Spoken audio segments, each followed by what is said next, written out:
Bismillahirrahmanirrahim. Welcome to Perry Public Girls High School and SAK Boys High School. Next हमारा lecture है simple harmonic motion with the help of simple pendulum.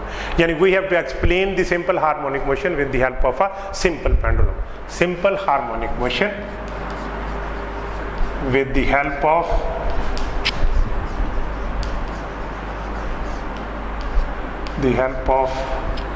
simple pendulum.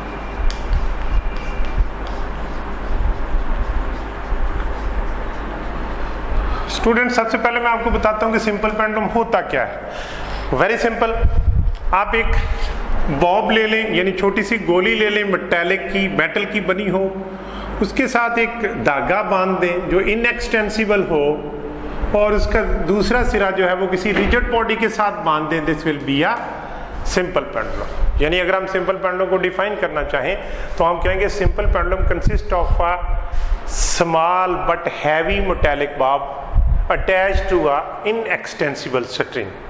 Simple pendulum is a small heavy metallic bob. एक छोटा सा बाल होता है लेकिन ये हैवी होता है, और इसको एक धागे के साथ इनएक्सटेंसिबल स्ट्रिंग के साथ बांध दिया जाता है, and the other end of the string is attached to a rigid body. It will be a simple pendulum. इसकी आपने अगर एग्जांपल देखनी हो तो आपने देखा होगा बाजू का कुछ क्लॉक जो है उसके साथ पेंडुलम लगा तो ये यूं मूव कर रहा होता है, वो भी एक सिंपल पेंडुलम की एग्जांपल है. तो सिंपल पेंडुलम आपको समझ आ गया कि एक छोटी सी मेटालिक बॉब है, small but heavy metallic bob attach to an inextensible string. Inextensible बोले तो उसको खींच के बड़ा ना किया जा सके, उसमें एक्सटेंशन ना प्रोड्यूस की जा सके. Inextensible string is known as simple pendulum. अब सिंपल पेंडुलम की मोशन को हम ऑब्जर्व करना चाहते हैं, तो मैं जरा इसको थोड़ा बड़ा करके बना देता हूं. ये रिजिड बॉडी है, ये स्ट्रिंग है, ये हमने बॉब को एक मेटालिक बॉब जो है जो छोटा सा उसको बांध दिया. अब आप क्या करते हैं, इस बॉब को डिस्प्लेस करते हैं फ्रॉम इट्स मीन पोजीशन. इसको इसकी मीन पोजीशन से हटाते हैं. हटाने के बाद हम इसको पॉइंट ए पर ला के छोड़ देते हैं. ये देखिए हमने यहाँ पे इसको लगा. जब हमने इसको यहाँ पे ला के छोड़ा, it will move towards mean position O due to the restoring force. What is restoring force? Restoring force यही है कि हमने इसके ऊपर फोर्स लगाई अगेंस्ट इट्स वेट, और वो फोर्स इस यहाँ पे आके इस मेटालिक बॉब में, इस पेंडुलम में जमा होगी. तो चूंकि वो जमा हुई इसलिए इसको हम रिस्टोरिंग फोर्स कहते हैं. यानी वही फोर्स हमारी इसके अंदर जमा होगी, इसको रिस्टोरिंग फोर्स बोलते हैं. तो when it is moved from point A, जब इसको एक पे छोड़ा, it will move towards point O and it will not stop at O due to inertia. Inertia में पहले भी पिछले लेक्चर में भी आपको बता चुका हूं. अब इसकी एक और डेफिनेशन आपको बताते हूं. Inertia is the property of matter due to which it resist any change in its state of rest और स्टेट ऑफ मोशन. यानी for example, if a body is moving, it will resist against its motion. अपनी motion के against resistance produce करेगा. हम उसको रोकना चाहेंगे, वो रुकेगा नहीं. और if the body at rest, it will remain at rest. हम उसको मूव करना भी चाहें तो वो मूव नहीं करेगा. फॉर एग्जांपल, मैं कहता हूँ ये दीवार है, इसको मैं धक्का देता हूँ, ये मूव नहीं कर रही, ये रेजिस्ट कर रही है. लेकिन चूंकि इसका मास बहुत ज्यादा है इसलिए इसकी रेजिस्टेंस भी बहुत ज्यादा है. तो अगर कोई स्मॉल चीज है जैसे चौक है, इसको मैं मूव थोड़ी सी फोर्स लगाता हूँ, ये मूव कर लेता है. लेकिन ये against it's state of rest resistance produce कर रहा है. उस रेजिस्टेंस का नाम इनर्शिया है. Inertia is the property of matter due to which it resists any change in its state of rest or state of motion. For example, ये move करता हुआ इधर आता है, ये मूव कर रहा है, ये आसानी से रुकेगा नहीं, खुद ब खुद नहीं रुकेगा. अगर हम एक फोर्स इसके आगे लगा दें तो रुक जाएगा. इसका मतलब due to inertia it will not stop at O but it will move towards B. यानी पॉइंट बी, अगर यहाँ पे हम इसको ड्रा कर लें, उसके तकरीबन बराबर ही ये पॉइंट बी की तरफ मूव करेगा. ये इधर से मूव करता आ रहा. लेकिन आप देखेंगे कि at point B it will stop for a moment. एक लम्हे के लिए रुकेगा, and again it will towards O, it will move towards O की तरफ मूव करना शुरू कर देगा. अब रुकने का मतलब क्या है कि its velocity has become zero. इसकी वेलोसिटी जीरो हो चुकी, तभी ये रुका है. यहाँ वेलोसिटी ज्यादा से ज्यादा अब कम होती जा रही है, और यहाँ पे आगे उसकी वेलोसिटी जीरो होगी, तो लिहाजा यहाँ पे वो रुक गया. अब आप देखेंगे कि ये सिस्टम जो है उस वक्त तक मूव करता रहेगा जब तक इसके पास एनर्जी मौजूद है। जब इसकी एनर्जी खत्म होगी तो वो स्टॉप हो जाएगा, वाइब्रेट नहीं करेगा, टू एंड फ्रो मूव नहीं करेगा। अब आप कहेंगे कि इसकी एनर्जी कैसे खत्म होगी, तो हम ये भी कहते हैं कि ये फ्रिक्शनलेस है। फ्रिक्शनलेस भी है, लेकिन आपको पता है जब ये मूव कर रहा है तो there is a air resistance between its path. इसके पाथ में एयर है, हवा इसको रोक रही है आहिस्ता आहिस्ता। आप देखेंगे पहले वो इतने एम्पलीट्यूड में मूव कर रहा है, फिर वो आहिस्ता आहिस्ता उसका एम्पलीट्यूड जो कम हो जाएगा, फिर और कम हो जाएगा, फिर और कम, वो यूं वाइब्रेट करे, उसके बाद after some time it will stop. It means that all the energy has been dissipated, उसकी सारी एनर्जी खत्म हो चुकी है। तो वो खत्म कैसे हुई? Due to the resistive force of the air, क्योंकि उसके रास्ते में एयर आ रही है तो एयर की वजह से उसकी फोर्स जो है वो कम होगी। हमने एक्चुअली डिस्कस करना कि ये सिंपल पेंडुलम जो है सिंपल हार्मोनिक मोशन परफॉर्म करता है। सिंपल हार्मोनिक मोशन की दो ही मैंने आपको प्रॉपर्टीज बताई थी, जो मेजर दो कैरेक्टरिस्टिक्स है। Number 1, acceleration is directly proportional to the displacement, और दूसरा बताया था कि acceleration is directed towards the mean position.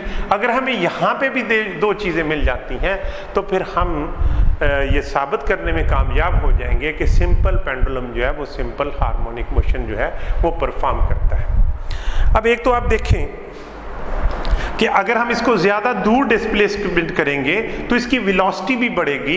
जब वेलोसिटी बढ़ेगी तो एक्सेलरेशन भी बढ़ेगा, क्योंकि चेंज इन वेलोसिटी जो है बढ़ जाएगी। जब चेंज इन वेलोसिटी बढ़ेगी तो एक्सेलरेशन भी बढ़ जाएगा।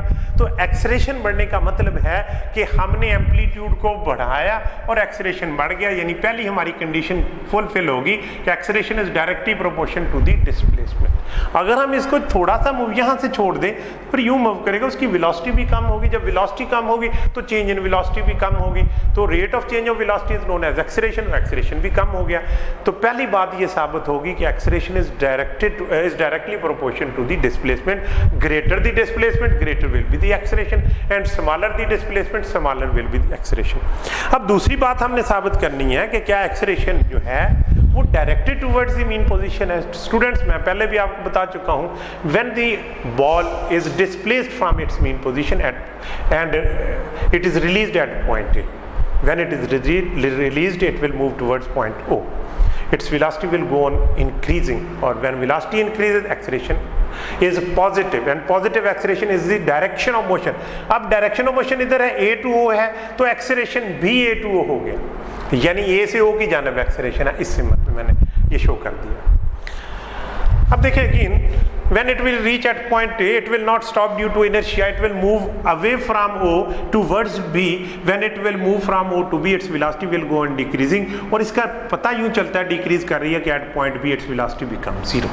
इसका मतलब यहाँ पे वेलोसिटी ज्यादा से ज्यादा थी और जैसे जैसे आगे मूव करता है उसकी वेलोसिटी जो है वो कम होती जा रही है। जब कम होती जा रही है, यहाँ पे वेलोसिटी 0 होने का मतलब कि इसकी वेलोसिटी कम हो रही है, तो एक्सेलरेशन नेगेटिव है। ये पहले लेक्चर्स में मैं आपको 9th में बता चुके हैं कि when velocity is decreasing acceleration is negative, और नेगेटिव एक्सेलरेशन मोशन के अपोजिट होता है। अब मोशन इसकी इस सिमत में है और एक्सेलरेशन इस सिमत में होगा। आप उधर देखें एक्सेलरेशन इस सिमत में, इधर देखें एक्सेलरेशन इस सिमत में। अब किसी जगह पे भी देख रहे हैं, either it is moving from A to O और it is moving from O to B. Similarly it is moving from B to O और ओ टू ए। तो in 4 cases acceleration is always directed towards the mean position. कैसे? जब अब यहाँ से छोड़ेंगे, यहाँ से मूव करेगा, its velocity will go on increasing, velocity is positive, acceleration is positive, velocity is increasing, acceleration is positive, और positive acceleration is direction of motion, यानी बी से ओ की जानब एक्सेलरेशन होगा। और जब ओ से ए की तरफ मूव करेगा, वेलोसिटी डिक्रीज कर रही है, एक्सेलरेशन उसके अपोजिट हो गया, यानी ए से ओ की जानब हो गया। हर 4 सूरत में acceleration is directed towards the mean position. इसको मैथमेटिकल फॉर्म में हम यूं लिख सकते हैं, a is directly proportion to -x। तो इसका मतलब है these 2 conditions are fulfilled, acceleration is directed towards the mean position and acceleration is directed towards the directly proportional to the displacement. So such a motion in which acceleration is directed towards the mean position position and directly proportional to the displacement. Such a motion is known as simple harmonic motion. It means that simple pendulum performs simple harmonic motion. और इसकी अगर हम वो kinetic energy और velocity को kinetic energy और potential energy को discuss करें, पहले भी हम डिस्कस कर चुके हैं बाउल सिस्टम में। आप देखें इस पॉइंट पे काइनेटिक एनर्जी मैं कैलकुलेट करने लगा हूँ, यहाँ पे सेकंड एक लम्हा के लिए ये रेस्ट में होगा, जब रेस्ट में होगा तो इसकी वेलोसिटी 0 होगी। काइनेटिक एनर्जी का फार्मूला 1/2mv², वेलोसिटी को मैंने 0 पुट किया तो ये सारी काइनेटिक एनर्जी 0 हो गई, यानी काइनेटिक एनर्जी यहाँ पे मिनिमम होगी। अब अगर इसकी पोटेंशियल एनर्जी बेटा जी कैलकुलेट करें तो potential energy dear student will be equal to mgh। अब यहाँ देखें ये इसकी हाइट 0 है, यहाँ पे इसकी हाइट इसने कुछ गेन कर ली, तो वो गेन करने की वजह से इसकी सारी की सारी एनर्जी पोटेंशियल एनर्जी है, यहाँ पे पोटेंशियल एनर्जी मैक्सिमम हो जाएगी। अब यही अगर हम यहाँ पे देखते हैं, आपको पता है यहाँ पे इसकी काइनेटिक एनर्जी वेलोसिटी मैक्सिमम होती है। जब वेलोसिटी मैक्सिमम होगी तो काइनेटिक एनर्जी भी मैक्सिमम हो जाएगी, और यहाँ पे हाइट उसकी 0 होगी, यहाँ से हम हाइट ले रहे 0 है तो पोटेंशियल एनर्जी जो है वो मिनिमम होगी। अब देखें ये टोटली रिवर्ट कर चुकी हैं, रिवर्स हो चुकी हैं, यानी जो यहाँ पे काइनेटिक एनर्जी 0 थी तो यहाँ पे काइनेटिक एनर्जी मैक्सिमम होगी, वहाँ पे पोटेंशियल एनर्जी मैक्सिमम थी तो यहाँ पे काइनेटिक एनर्जी जो है वो मिनिमम होगी। यानी दोनों ने एक दूसरे को यानी इससे हम ये भी कह सकते हैं कि energy can neither be created not produced, created not destroyed, ना तो उसको पैदा किया जा सकता है ना ही फना किया जा सकता है, but it can be transferred from one form to the other form. यहाँ पे पोटेंशियल एनर्जी थी वो यहाँ पे आके काइनेटिक एनर्जी बन गई, जो यहाँ पे काइनेटिक एनर्जी थी वो वहाँ पे जाके पोटेंशियल एनर्जी बन गई, यानी पोटेंशियल एनर्जी जो है वो काइनेटिक एनर्जी में चेंज हो रही है। Similar is the case at point B, इस पे बताने की जरूरत नहीं है, काइनेटिक एनर्जी 0 हो जाएगी, मैं लिख देता हूँ वैसे काइनेटिक एनर्जी यहाँ पे मिनिमम होगी यानी 0 होगी, और पोटेंशियल एनर्जी यहाँ पे मैक्सिमम होगी। काइनेटिक एनर्जी 0 होने का मतलब है यहाँ पे वेलोसिटी 0 है, और पोटेंशियल एनर्जी मैक्सिमम होने का मतलब है कि यहाँ पे हाइट मैक्सिमम है, यानी वो अपने पॉइंट ऑफ रेफरेंस से मैक्सिमम हाइट पे है। तो this is the simple harmonic motion with the help of simple pendulum. अगर हम इसका टाइम पीरियड निकालना चाहें तो वो आपके डिराइव तो नहीं करना या इस क्लास में, तो सिर्फ फार्मूला है t = 2πL/g√, where 2π is a constant, L is the length of the pendulum and g is the gravitational acceleration.